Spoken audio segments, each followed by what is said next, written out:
Think we're about to start here. Let's just listen for the music. There we go. It's the MyMichelleLive podcast. MyMichelleLive, Sci-Tech Talk, taking the God story to a geeky place. Here's Michelle. Welcome. Oh, it's good to be back in the chair. We have been doing a few of our shows on the road, and that's been kind of interesting, introducing you to the beautiful state of Texas. But as I'm home, we are ready to get into science and technology. And man, every single week, we delve into the nuances of science. Every week, it becomes more fascinating, more interesting, and the God story, boom, explodes. You cannot get away from it, no matter how hard you try, but you're welcome to. And joining us in this journey today is Stephen C. Meyer. Now, he is an author. He's a former educator.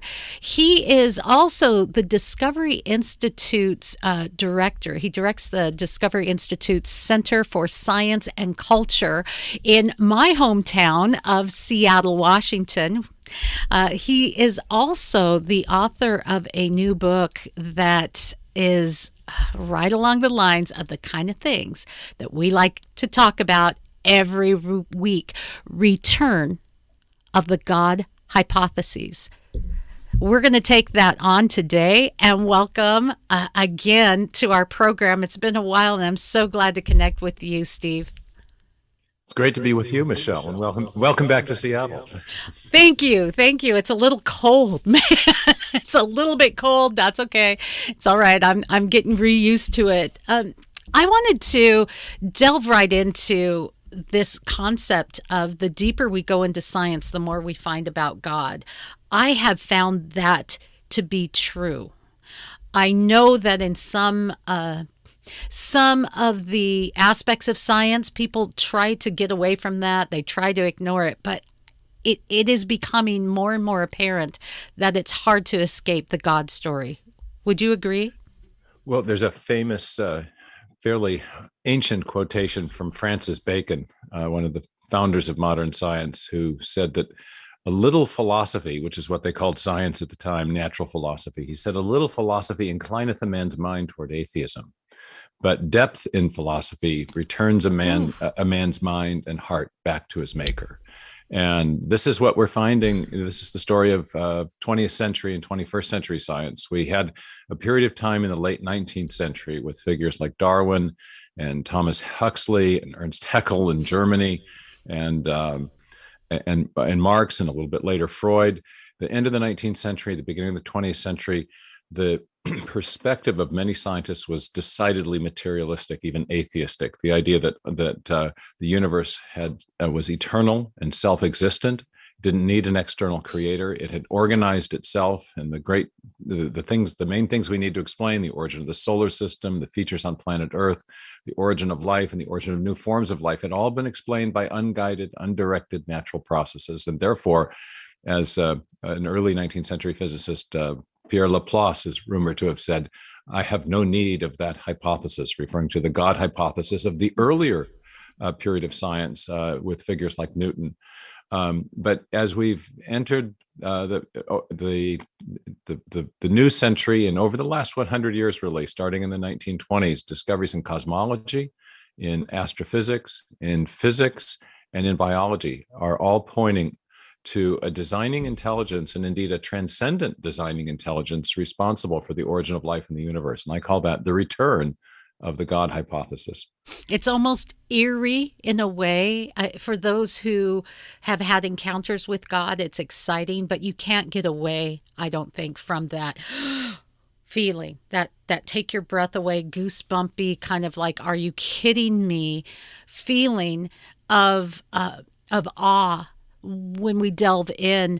And what you were referring to is much like in your book when you talk about the making of the scientific world picture.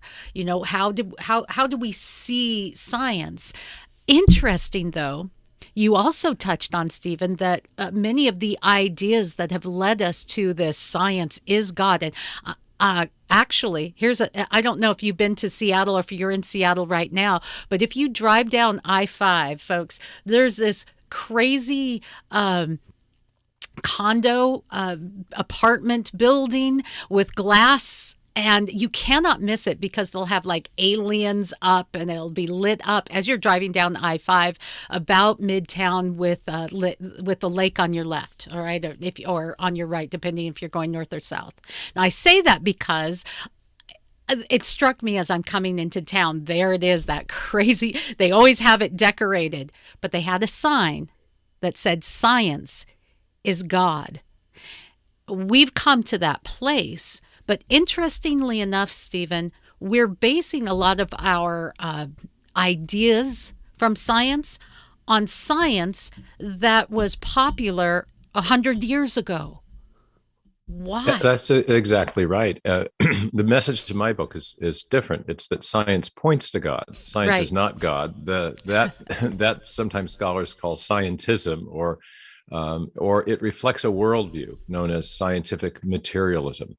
And I love the way you put it, the scientific world picture. That's exactly how many scholars describe the role of science in helping to shape what are called worldviews, comprehensive philosophies that all of us hold one way or another, either by default or explicitly.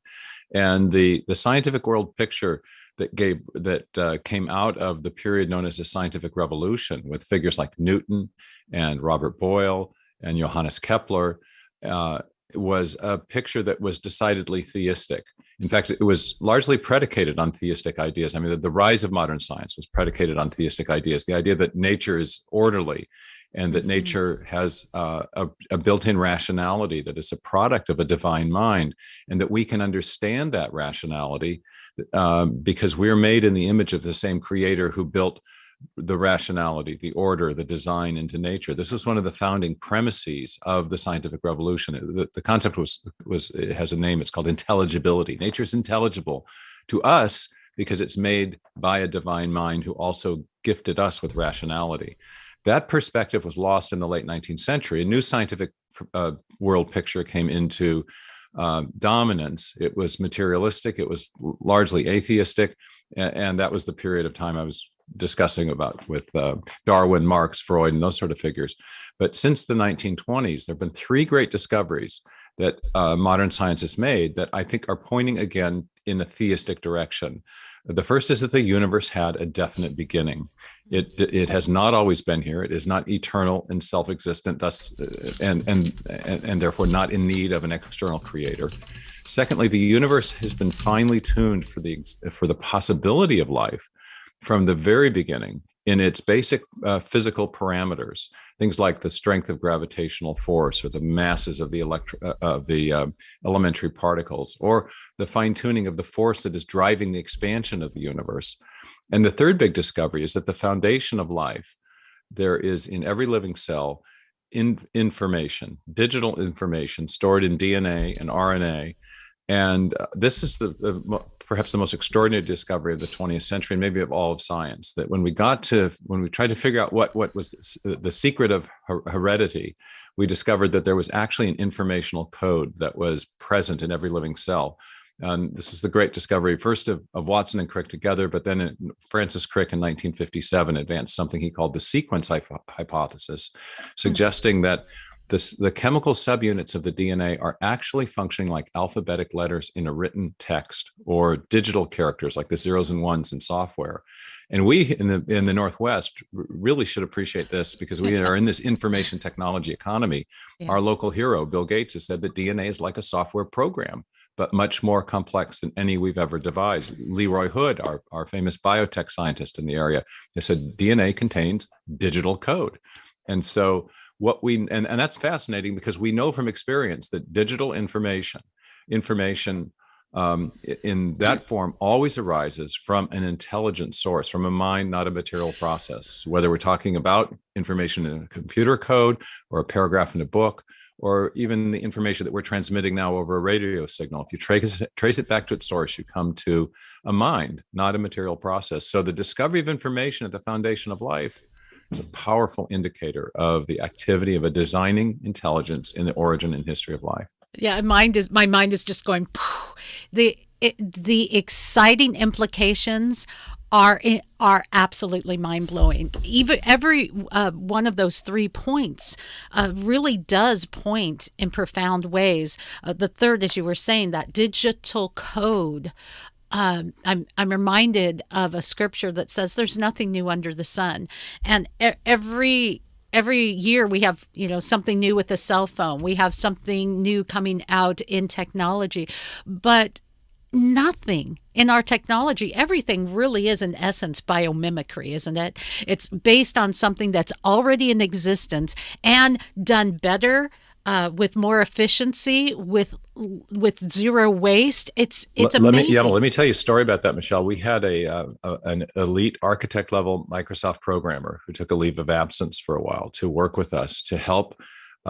He wrote 10,000 lines of code to help us depict what's called the gene expression system, how the information in the DNA directs the construction of the proteins and protein machines that all cells need to stay alive. It's something that technology is very closely analogous to what they would use at Boeing, something called CAD/CAM, computer-assisted design and engineering, where digital information directs the construction of a mechanical system.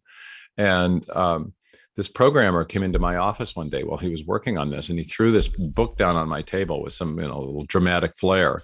And he said, I get an eerie feeling that someone has figured this out before us. And I looked down at the book, and the title was Design Patterns. And he went on to explain that a design pattern in computer engineering is an established method of storing or transmitting digital information.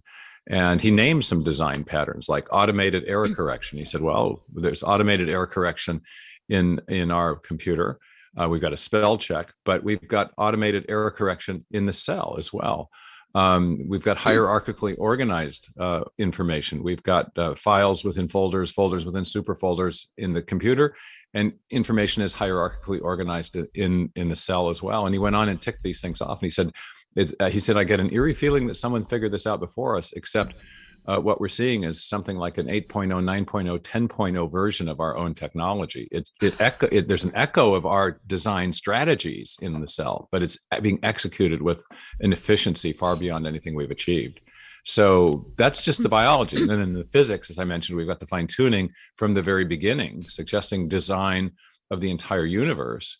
And we also have the evidence, and we call this in astronomy and astrophysics the Big Bang theory. But the Big Bang is not an explanation for the origin of the universe. The Big Bang is the first event, and it's an event that attests to the finitude that matter, space, time, and energy had a beginning a finite time ago, and before which we can't posit a materialistic explanation for the origin of the universe, because it's matter and energy that came into existence at the origin of the universe, and before which there was no matter to do the causing. So these three developments suggest an intelligent agent responsible for life and the universe, but also an intelligent agent who has been active in the creation, because we see evidence of design after the beginning, but also an intelligent agent that in some way transcends or is separate from the universe, that it would have been capable of giving the finely tuned structure to the universe as a whole. No being within the cosmos. Some scientists have talked about space aliens as are possible designers, but no being within the cosmos could explain the origin of the universe, or its fine tuning from the beginning. And that's something that's very powerful about what we're calling the God story. Though we can look at it scientifically and say it's intelligent design. Sometimes, and maybe we can get to this later, you can see fingerprints or signs of the designer. You see in every work of art some kind of clue or something you can know about the artist. So perhaps we can get to that. But as we linger, you just said that in this beginning, in this Big Bang, in this origin of life, we cannot have something within this universe creating what happened in this universe. It had to be something outside of the dimensions that we experience in this. There are how many dimensions do they say that there probably are? Maybe 10 dimensions, whatever, however many dimensions. The being, or whatever it was that created this, had to be outside of those dimensions, outside of the universe, greater than the universe. And this is one of the reasons that I wrote the new book. I wrote two books previously, one called Signature in the Cell and another called Darwin's Doubt. And these were about the evidence for intelligent design we find in living systems, especially in information-bearing properties of living organisms. As I mentioned, if you have information, there's a famous information scientist who said that the creation of new information is habitually associated with conscious activity.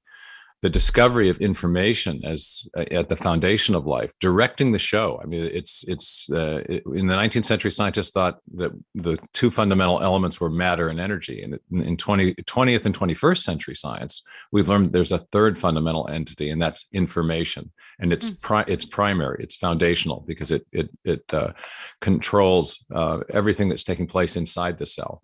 But it was at least logically possible to propose that the information necessary to produce the first life had arisen sometime previously within the cosmos, and that perhaps there was some designing agent somewhere else in the universe that was responsible. And some scientists proposed this. They proposed what's called panspermia, which was the idea that life was seeded here on Earth by some other intelligence within the universe that itself evolved by undirected natural processes. So that was a logical possibility, because after my first book, I just argued that an intelligent agent of some kind was responsible. Yeah. I didn't attempt to identify the attributes of the agent. But what I did in the new book is look at the evidence we have from physics and cosmology. And as I said, no being within the cosmos could be responsible for the exquisite and highly improbable fine-tuning of the universe from the very beginning, upon which its very existence depends. Similarly, no space alien could have explained the origin of the universe, because the alien also depends upon the prior existence of a universe being here. So when you look at those two pieces of evidence, and remember a very basic principle of reasoning, which is the principle of causality, which says that whatever begins to exist must have a cause. If the universe began to exist, it must have a cause too.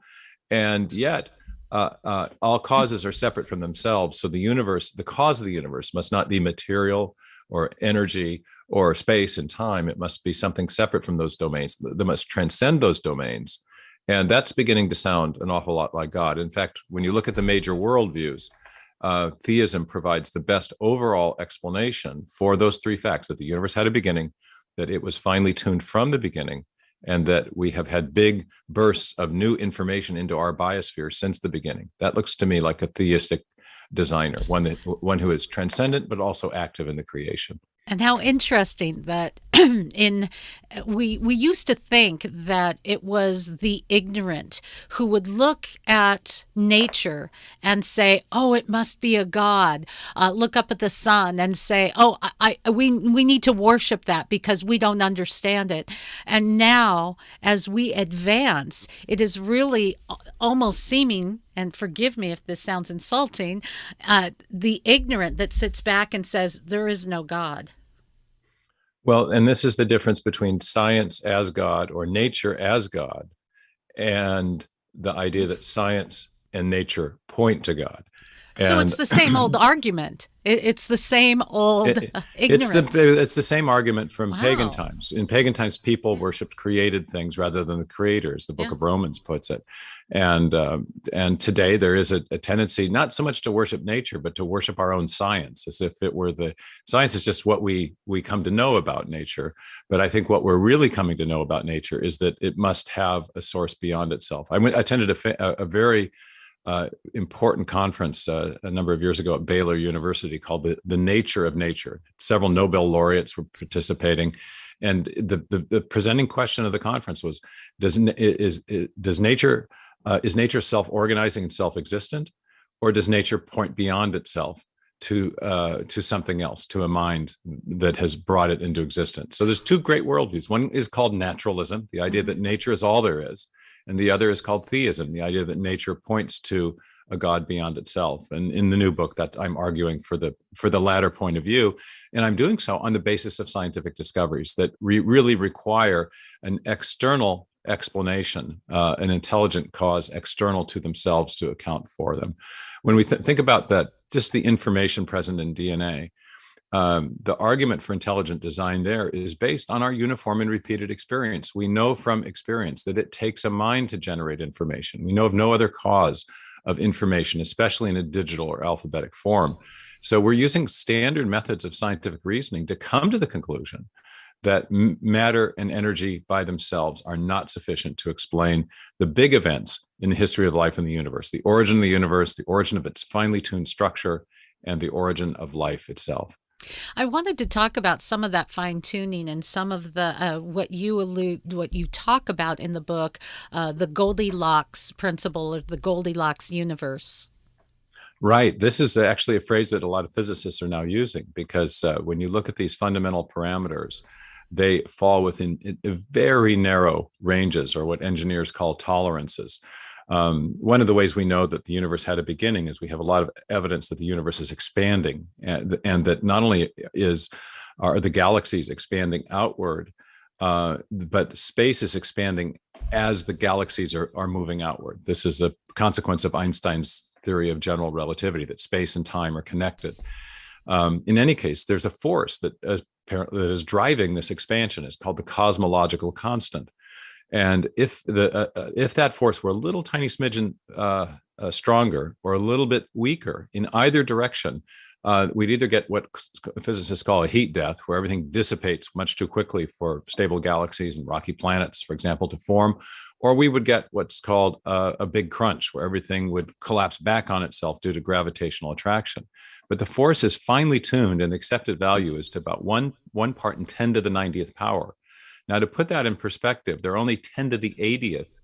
I'm talking exponential numbers here, one with 80 zeros after it, or one with 90 zeros after it. So there are only 10 to the 80th elementary particles in the entire universe. So to get the degree of fine tuning correct by chance would be like sending a blind man out into the universe and looking for one marked elementary particle, but of course he's blindfolded, all right? And so, but not just in our universe, he'd have to be looking for one marked elementary particle in 10 billion universes our size. So the degree of fine tuning is beyond exquisite. It's hard to put into words, and that's just one of many independent parameters. So the probability of this is almost beyond computation, and yet this precision is what was required to create a life-friendly universe. And so many physicists have said, for example, Fred Hoyle, that a common sense interpretation of the evidence suggests that a super intellect has monkeyed with physics and chemistry, and to make life possible. So that's the concept of the fine tuning. The fine tuning suggests a fine tuner. It does indeed, but we do know that there is this fight to reject, to cancel, to completely keep out of the conversation this God hypothesis. Right? Yeah, right. And there are also alternative hypotheses. And one attempt to explain the fine tuning, just as in the debate about biology, people have proposed space alien designers. In the fine tuning debate, they propose what's called a multiverse, and that there are billions and billions of other universes out there. I sometimes say gabillions, but that's not an actual number, but lots. Okay, and so many, in fact, that a universe with our precise fine-tuning parameters would have had to arise by chance, inevitably, and we just happen to be in the lucky ones, in the lucky universe. That's the explanation. But there are two problems with that. First of all, if all we have are lots and lots of other universes out there, but they're causally disconnected from our own, then the existence of those other universes doesn't have any effect on what's happening in our universe, including whatever it was that set the improbable fine-tuning parameters in the first place. So just positing other universes doesn't solve the fine-tuning problem. And in recognition of that, the advocates of the multiverse have proposed that there are universe-generating mechanisms that function as a kind of common cause of all the universes, so that they can portray our universe as something like the lucky winner of a great cosmic lottery. And this is where the rub comes in. all these universe generating mechanisms that have been proposed, whether they're based on something called string theory, or what's called inflationary cosmology, even in theory, require exquisite fine tuning, exquisite prior fine tuning, in order that these universe generating mechanisms would actually spit out new universes.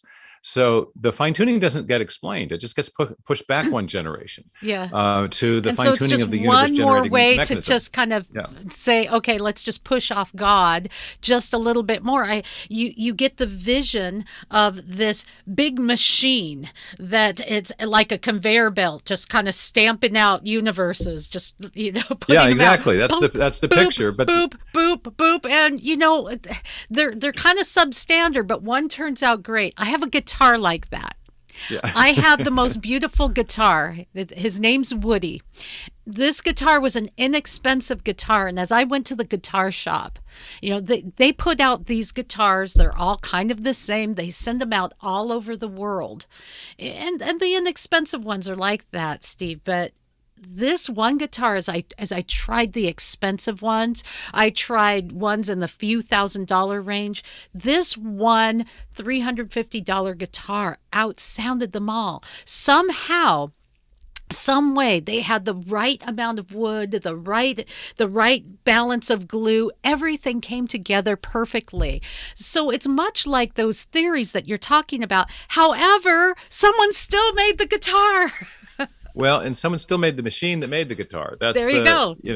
My a colleague of ours who works on the fine tuning argument, a philosopher named Robin Collins, likens it to the relationship between a recipe for bread and a bread making machine. He asks you to imagine that some French chef presents you with a wonderful loaf of bread, and he says, "This is my masterpiece. It's my greatest recipe, my greatest work of my intelligent ingenuity and design."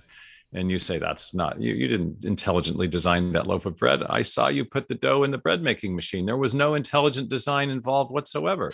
The chef says, "Well, wait a minute. I still designed the recipe for the dough. And besides which, the bread making machine was designed by somebody. So this is still the product of intelligence." And the multiverse hypothesis just pushes the fine tuning back to the universe generating mechanisms to try to push it out of view. But that means that even if the multiverse is true, there's still evidence of intelligent design, because we know of only one cause of what we call fine tuning. Fine tuning is just a shorthand way of talking about many improbable parameters that work together to achieve a functional end, or which exemplify a set of functional requirements.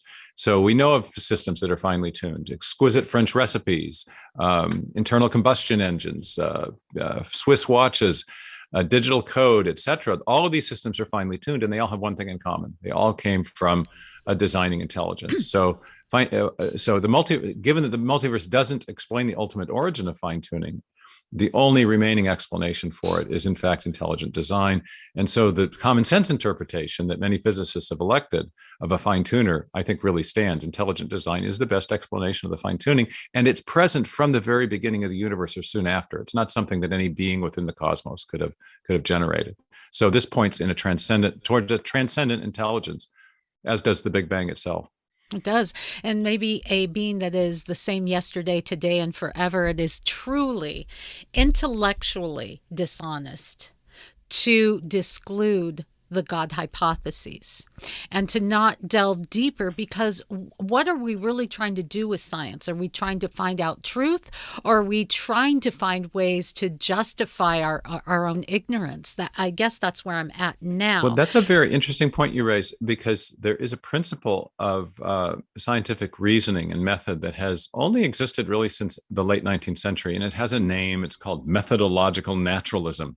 And it just means that if you're going to be a scientist, you have to limit yourself to explanations by reference to purely materialistic or naturalistic causes for everything, including the origin of the universe, the origin of life, and the nature of the human mind. And there's another possibility, and that is that creative intelligence played a role in the origin of the universe or the origin of life, and that our minds are not reducible to merely chemical reactions in the brain, that there's something that is beyond the physical, that is what we mean by being a human being, that our consciousness is not completely reducible to matter and energy. And if you're going to be an honest investigator, call a scientist or philosopher, we need to be open to the possibility that there are non-materialistic causes. And we know that our minds have a conscious experience that's not reducing. When I look out and see the color red, that's not the same thing as the chemistry that's going on in my brain. There is a realm of mental experience that's different from the physical. And we need to be open to the possibility that minds can cause things. We do it all the time. You and I are causing things to happen as we're speaking. And it may be that a mind played a role in the origin of life in the universe. And so methodological naturalism actually shuts down inquiry and prevents scientists from following the evidence to where it most naturally leads. If you walk into the British Museum, you see the Rosetta Stone with all those wonderful inscriptions on it in the 3 languages. Yeah. Someone asks you, well, how did these come to be? If you're a methodological naturalist, you have to say something like, well, it must have been wind and erosion. But in fact, we know it was a scribe because we see the information there and we know that it took a mind to generate it. Very, very good point. And I guess the question is, what are we afraid of? Now, I'm going to go back to the Bible, where the Bible, you see God often. You see written within, front to back, test me, try me, prove me. Come, let us reason together. You see the praise of the Bereans who said, yeah, that sounds interesting, but we're going to go back and check that out. If God himself is not afraid of being challenged or questioned or let's find this out, who are we to say, nope, that's it, settled science? Well, one of the most important chapters in the new book is called How to Evaluate a Metaphysical Hypothesis. A lot of times we think that there's no way to assess whether, say, belief in God or atheism or Eastern pantheism or what we call worldviews, there's no way to assess them, that they're just things we presuppose. There's a wonderful quote from one of the new atheists that I cite in the book. His name is Richard Dawkins. I disagree with him about his metaphysical hypothesis of materialism or atheism, but I agree with his claim that you can test such things. He says that the universe has exactly the properties that we should expect if at bottom there is no purpose, no design, nothing but blind, pitiless indifference. Now, what I like about the quote is that he's implying that his worldview of materialism, blind, pitiless indifference, or the no design, no purpose, that worldview, is testable by looking at the world around us to see if it has the properties that we should expect if materialism were true. And so I take him at his word and say, okay, yeah, let's test that. And then what I argue in the book is that these 3 discoveries, that the universe had a beginning, the discovery of its fine tuning, and the discovery of information at the foundation of life, what Dawkins himself acknowledges functions like machine code, that these discoveries are not at all expected on the basis of a strictly materialistic worldview. Materialism long affirmed that, for example, the universe was eternal, that it had always been here, and therefore did not need a creator. So I think you can test and evaluate metaphysical hypotheses, including the God hypothesis. The God hypothesis has certain expectations about what we should see in the world around us. For example, that the universe would have a beginning. Remember, the first words of the Bible are "in the beginning." That's definitely something you would expect if you were a theist, and you definitely expect to see evidence of actual design, which I think we do. So worldviews can be evaluated, and when in Scripture, God says in Isaiah, "Come, let us reason together." He's not kidding. It's possible to think about the evidence to see where it points, and I think it does indeed point in a Godward direction, if you will. Yeah, there's 2 very profound points that have touched me with what you're saying. First of all, Richard's statement to begin with. Well, we have the properties there that we can evaluate. The fact that there are properties there and that there's some kind of consistency that we can evaluate, look at mathematically, scientifically, it kind of disproves this, it just kind of happened thing because of that order. Right? And that's exactly some of the points of your book. But the other thing that deeply touches me is that we can and we should be at a place where we say, look, your God thing, that's all cute and everything, but let's delve, as he said, into science. Let's just look at it. That's something that we should be doing. If this idea of a creator And if some of what you allude to in the book that you can see evidence and signs of who this creator is not true, then let's just prove it, put it out there, and laugh away all of those crazy God people. What are you afraid of? Well, absolutely. One of the things that I explain in the book is that there's a lot of, I'm just going to pick up on one word you use, which is proof. Okay. Because a lot of people get really hung up on this. Sure. So we could say evidence. Yeah. Science doesn't prove things with certainty, Indeed, and neither indeed. do hypotheses about the big questions prove Well things put. with certainty. But we can have strong evidence for beliefs, and just because you can't prove things the way mathematicians do with absolute certainty by deductive logic from self-evident axioms, doesn't mean that you can't have strong evidence. In courts of law, we say, we convict people on the basis of beyond reasonable doubt, right? So what I do in the book is show that there's kind of a middle way between faith and faith alone, faith without reason on the one hand, and trying to establish absolute certain proof.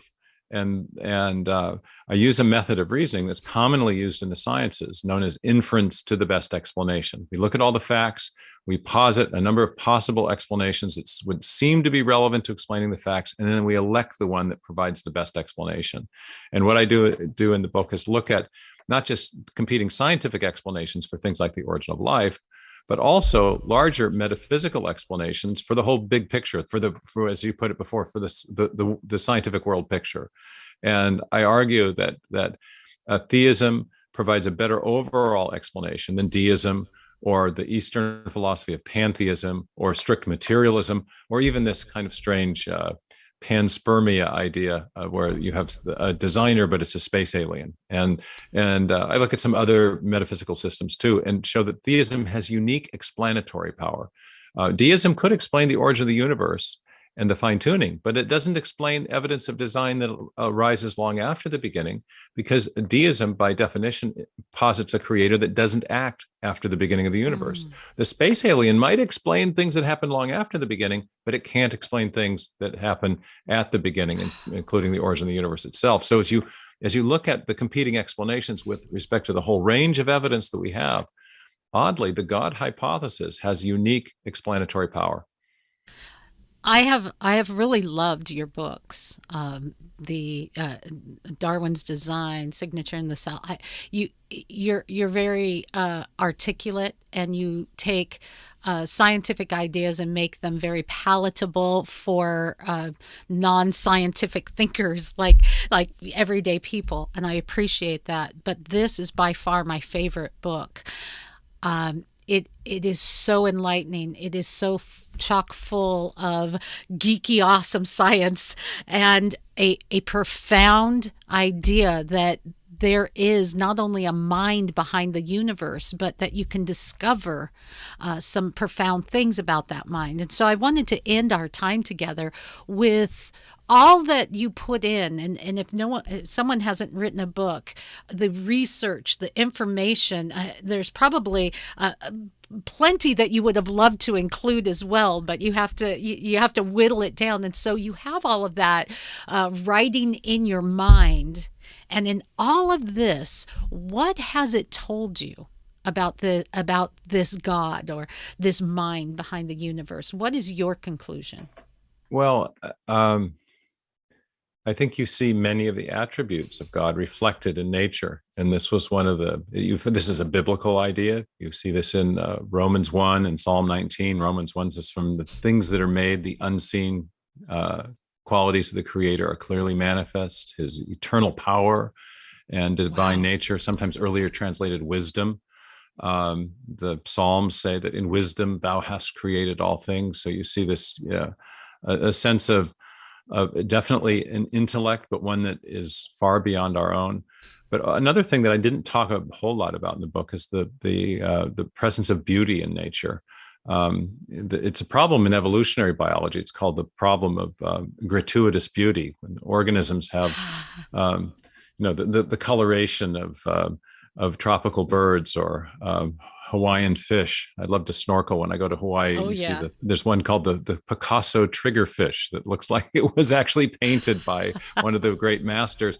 And then you've got 20 other species of triggerfish with different but equally beautiful patterns. And you think, do these differences have any relevance to which triggerfish is more likely to survive in the wild? Answer, probably not. This is just pure gratuitous beauty. It has nothing to do with Darwinian survival.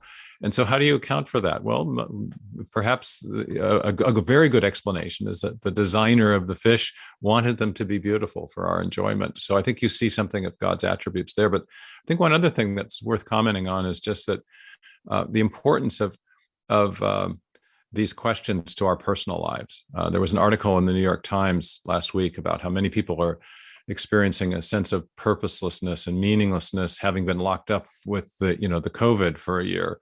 And I think that's true, but I think there's been a deeper source of angst, if you will, in the culture for quite a long time. And much of it comes from what the spokesmen for science have told us. One great physicist has said that the more we understand about the universe from science, the more it seems pointless. Lawrence Krauss, one of the great new atheist writers, has said that that our scientific world picture suggests that human beings are insignificant on a scale that Copernicus could never have appreciated. Copernicus being the astronomer who put displaced the Earth from the center of the solar system, and many people thought, well, that makes us insignificant. But I think the idea of meaning is something that only makes sense in a personal context. And I think the new atheists are onto something. If there is no God, there is no ultimate meaning to human existence, because nothing can mean anything to a rock or an atom or to a planet or a molecule. Meaning is conferred by persons, and it's found in relationship between persons. And if there is no personal intelligence behind the universe, there can be no ultimate meaning to human existence, because when we die, we rot. And so the rediscovery through science that God is there, I think, is hugely significant, because it suggests the possibility of the kind of meaning that you find in relationship between persons, that there is a personal intelligence behind us, and therefore that our human search for meaning needn't end in vain if indeed there is a personal creator behind all of the universe. So as we delve into the evidence, we can think of the implications, what that might mean to us. I mean, is there personal implications? So as you're listening or watching today, what a great interview. It gives us pause for thought. Who is this creator? Delving into that God hypothesis in your own life, and what does that mean? The personal aspect, the loving care, and does that point to the God of the Bible, and a God who designed you and has purpose and love and desires a relationship with you? To me, that's the deeper story. That's the God story, and that's what we look for here on this program. Stephen Meyer is one of my favorite people to interview. Love everything he writes. The book is Return of the God Hypotheses. 3 scientific discoveries that reveal the mind of the universe. It is a powerhouse. I'm really looking forward to continuing to read what people have to say, who like to try to slam things, because it gets harder and harder as science advances to slam what's going on in science, in the different disciplines of science, when you look at the God story. So it gets really exciting out there. And it's always exciting to speak with you, Stephen. I cannot thank you enough for making time for us today. So bless you. Well, thank you for making time and for the great conversation. And it's great to be able to share some of these ideas with your audience. Now go to MyMichelleLive.com. You can click the link and pick up the book yourself. I highly recommend it. Like us, share us, and get that God story.